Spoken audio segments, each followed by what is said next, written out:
안녕하세요. 달달 하나쌤입니다. 네, 오늘은 심혈관계 파트에서 혈관에 대해서 이어서 공부를 해보도록 하겠습니다.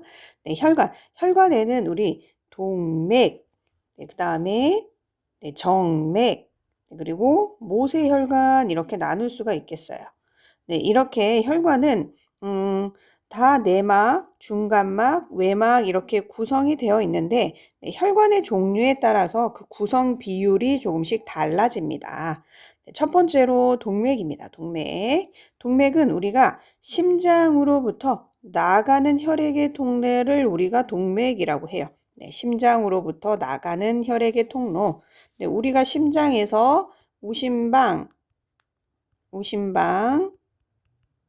네, 우심실 이렇게 나눴을 때 심장에서 이렇게 네, 나가는 통로, 나가는 혈액의 통로를 우리가 다 동맥이라고 이름을 붙였어요.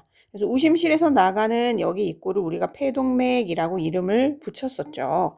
그래서 심장으로부터 나가는 혈액의 통로를 우리가 네, 동맥이라고 한다.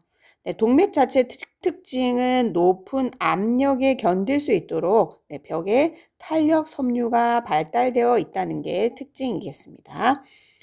동맥 중에서도 우리가 시험 문제에 자주 나오는 거 관상동맥인데요. 좀 잘 알고 지나가야겠어요. 네, 이 관상동맥은 심장벽에 분포되어 있습니다. 그래서 심장을 보면은 심장벽에 이렇게 가지를 내리면서 심장벽 쪽에 이렇게 둘러싸고 있어요. 그래서 심장벽에 분포되어서 영양 공급, 네, 영양분도 주고요. 산소도 주고 해서 기체 교환을 담당하고 있는 게 관상동맥입니다. 관상동맥. 그래서 성인 간호와 우리 연관지어서 관련 질환에 대해서 관상동맥 질환에 대해서 잘 알고 계셔야 되겠습니다. 네, 관상동맥 질환 하면 우리가 대표적으로 알고 있는 게 네, 협심증, 네, 그리고 네, 그렇죠. 심근경색증이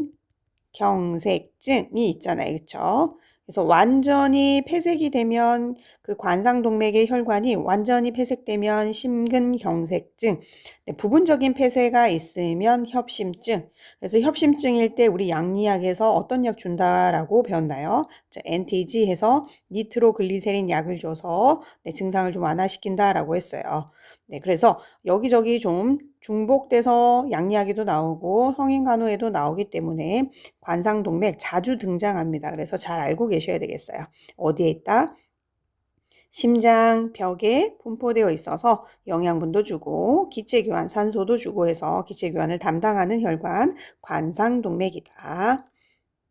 자, 다음은 모세혈관입니다. 모세혈관은 네, 동맥이랑 정맥을 연결하는 아주 가는 관이에요. 그래서 혈관 중에서 가장 가는 관이다 하면은 네, 모세혈관이 되겠습니다. 네, 모세혈관은 그리고 단일층으로 이루어져 있어요. 혈관벽이 단일층이다. 네, 이 이유는 왜 그럴까요? 네, 혈액이랑 그 주변 세포 간의 물질 교환을 아주 빠르게 잘하기 위해서 단일층으로 이루어져 있습니다. 그래서 혈액이랑 그 주변 세포 간의 물질 교환을 하는 이 모세혈관은 네, 조직과 혈관 사이에서 산소, 영양분을 교환을 하게 되는데 산소랑 영양분을 조직 속으로 주고요. 그리고 이산화탄소랑 노폐물을 조직에 있는 걸 받아서 혈액 내로 옮기는 게 네, 모세혈관이 하는 일이 되겠습니다. 어쨌든 모세혈관의 특징은 혈관 중 가장 가는 관이다. 그리고 혈관벽이 단일층으로 되어 있다라는 거 기억하시면 되겠습니다. 네, 다음은 정맥입니다. 정맥. 네, 정맥은 전신에 퍼져 있는 혈액을 심장으로 모아들이는 혈관이에요. 우리 심장 그림을 이렇게 그려보면 네, 이쪽이 우심방, 네, 여기가 우심실, 여기가 좌심방이 되겠죠. 여기까지만 그려보고 심장으로 이렇게 심장으로 전신에서 이렇게 또 모아들이는 혈관이 있어요. 네, 이 혈관의 이름을 우리가 정맥이라고 이름을 붙여요. 정맥. 여기도 정맥.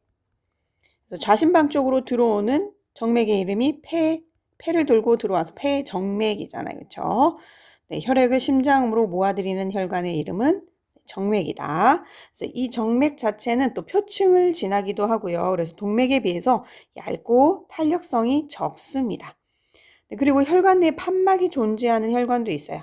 우리 다리, 종아리 쪽에 혈관을 보면은 네, 혈관을 보면 좀 크게 그리면 네, 이렇게 네, 혈관 벽에 이렇게 판막이 있어가지고 다리 쪽에서 이렇게 위쪽으로, 아래쪽에서 위쪽으로 혈액을 끌어올린 혈액이 다시 밑으로 이렇게 내려가지 못하도록, 역류하지 못하도록 하기 위해서 정맥 내에도 일부 혈관에는 판막이 존재한다. 네, 그리고 정맥 주사 부위로 선택되는 곳이기도 합니다. 그리고 하대정맥이라는 것과 문맥이라는 것이 나오는데요.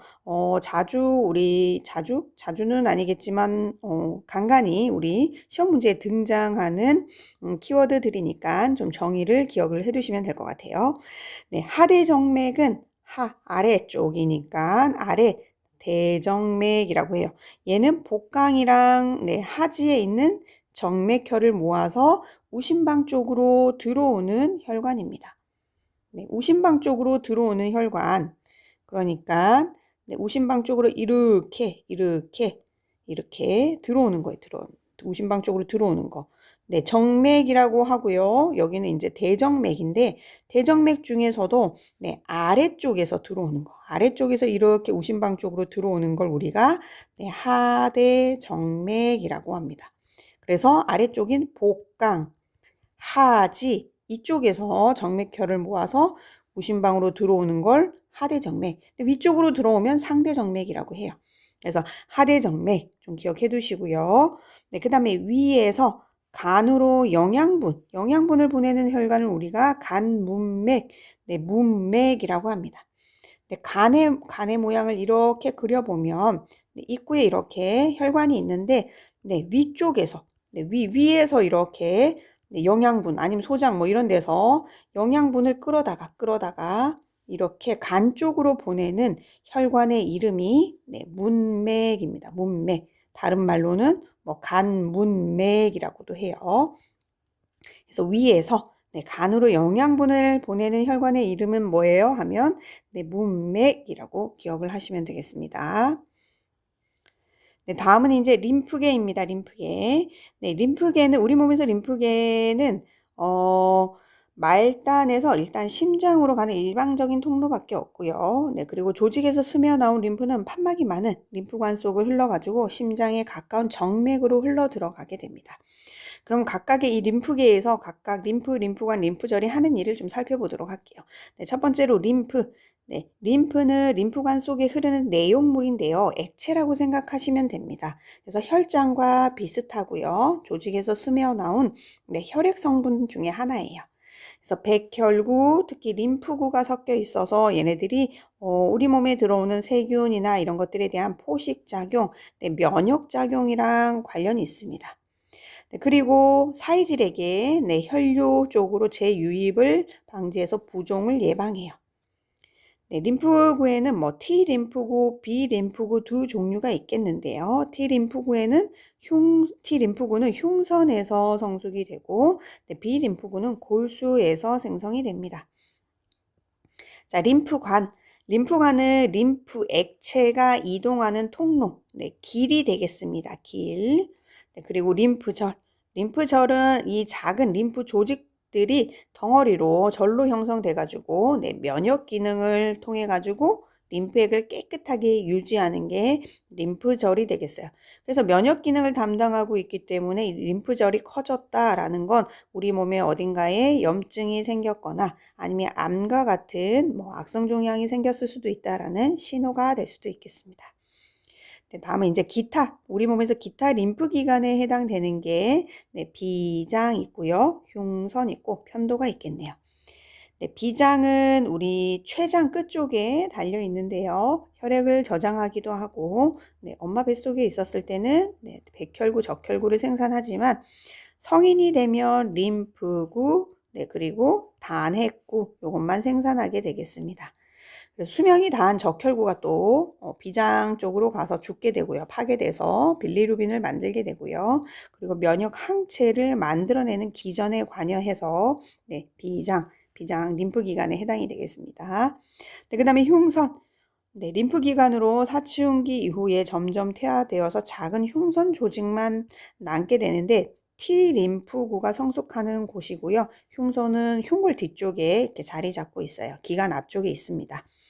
네, 그리고 편도. 네, 편도는 림프 굉장히 풍부하죠. 그리고 몸의 면역 기능도 같이 수행하는 네, 기타 림프기관에 속하게 되겠습니다.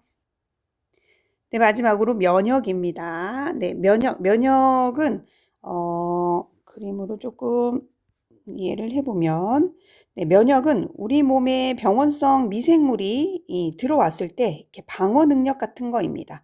그래서 감염성 질환에 네, 걸리지 않게 해주는 이런 것들에 걸리지 않게 해주는 능력이죠. 방어 능력. 감염성 질환에 대한 방어 능력 같은 걸 우리가 네, 면역이라고 생각하시면 돼요.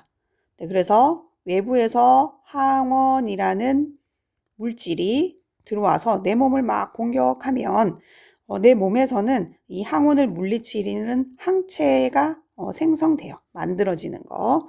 이거 면역에 관련된 일입니다. 그래서 항원 자체는 세포를 알려주는 화학적인 표식 인자고요. 항체는 항원에 반응해서 혈장에 생성되는 단백질이다라고 기억을 하시면 되겠습니다. 그래서 우리 몸에 어떤 항원이 들어오면 우리 몸은 항체를 만들게 되고요. 항원, 항체 반응을 일으켜서 이 항원을 제거하고 그 항원에 대한 면역을 획득하게 되는 겁니다. 자, 그러면 이제 면역의 종류에 대해서 우리 책에 나와져 있는데요. 네, 자연 면역과 획득 면역이라고 되어져 있어요. 네, 자연 면역은 유전적으로 선천적으로 획득된 면역이에요.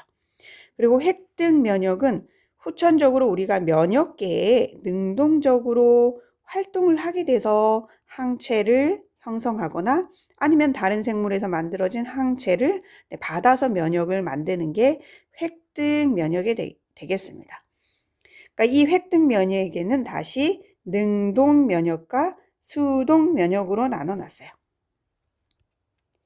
네, 능동 면역이라는 건 능동적으로 내가 스스로 내 몸에 뭔가 세균이나 바이러스가 들어왔을 때 능동적으로 항체를 만들어내는 게 되겠죠. 항체를 만들어내는 거. 네, 수동 면역은 그냥 만들어진 항체를 그냥 받는 거예요. 그래서 내 몸이 만드는 게 아니라 수동적으로 그냥 항체를 투여받는 겁니다. 다시 능동 면역은 두 가지로 또 나눠놨어요. 어떤 특정 항원에 노출되어서 항체가 형성되는 거.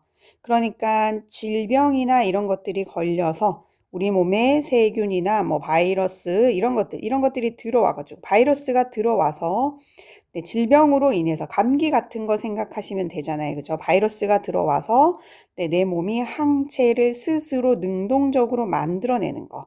네, 이런 것들이 있고요. 이런 것들은 자연적으로 능동적으로 만들어진다. 그래서 자연 능동에 해당이 돼요. 네, 그리고 능동에 또 하나가 있는 게 백신을 맞아가지고 우리 몸에서 항체를 스스로 만들어내는 거. 백신 자체가 바이러스를 아주 약하게 만들어서 우리 몸에다가 주입시켜서 항체를 만드는 거잖아요. 그죠? 그래서 내 몸이 항체를 아주 열심히 백신을 맞고 나면은 만들어내는 겁니다. 네, 이거는 인공적인 것이죠. 인공적인 걸 내 몸에 주입해서 능동적으로 항체를 만들어낸다 생각하시면 외우기가 좀 쉬우실 것 같아요. 수동 면역은 만들어진 항체를 투여받는 거라 그랬죠. 그래서 여기에도 또 두 가지가 있는데요. 모체에서 예를 들어서 이제 모체에서 엄마의 태반을 통해 아이에게 항체가 전달되는 거, 이거는 자연적이라고 볼 수 있는 수동 면역이 되겠어요. 그래서 자연 수동에 해당이 되고요.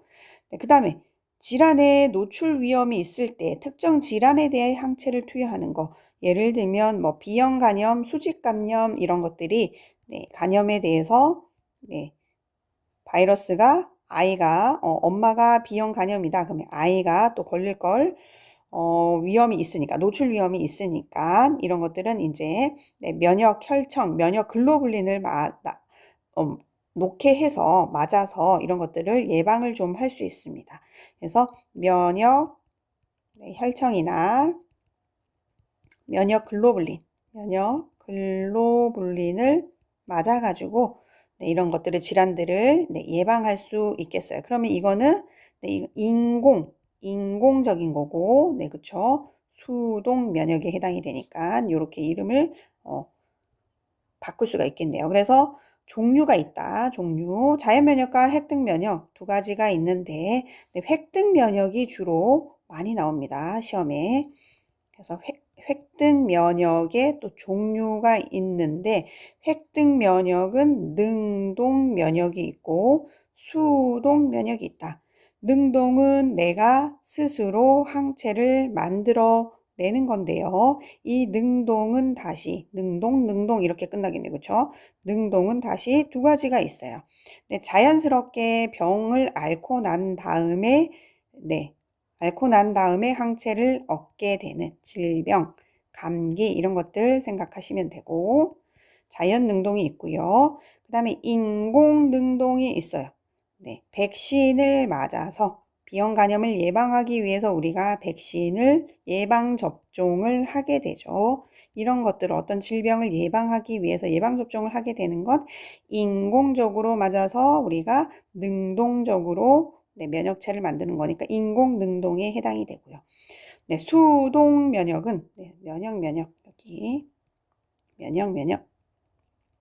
수동 면역 또한 두 가지가 있다라고 했습니다. 그럼 수동 면역이니까 수동 이렇게 네, 끝나겠네요. 그죠? 그러면 여기도 또한 자연스럽게 항체를 내 몸에 쓱 들어오게 하는 자연 수동이 있는데 이거는 네, 엄마의 태반을 통해서 아이에게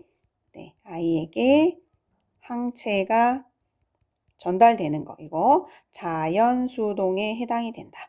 네, 수동이긴 항체를 바로 맞아서 일반적인 질병에 대해서 감염력을 네, 방어하는 역할을 하게 하는 건데 이것도 또 인공적인 게 있다. 인공적인 거 그게 바로 다이렉트로 면역 혈청이나 네, 면역 글로불린을 맞아서 네, 항체를 바로 얻게 하는 거 인공수동에 해당이 된다. 네, 오늘은 여기까지 하도록 하겠습니다. 네, 끝까지 들어주셔서 감사합니다.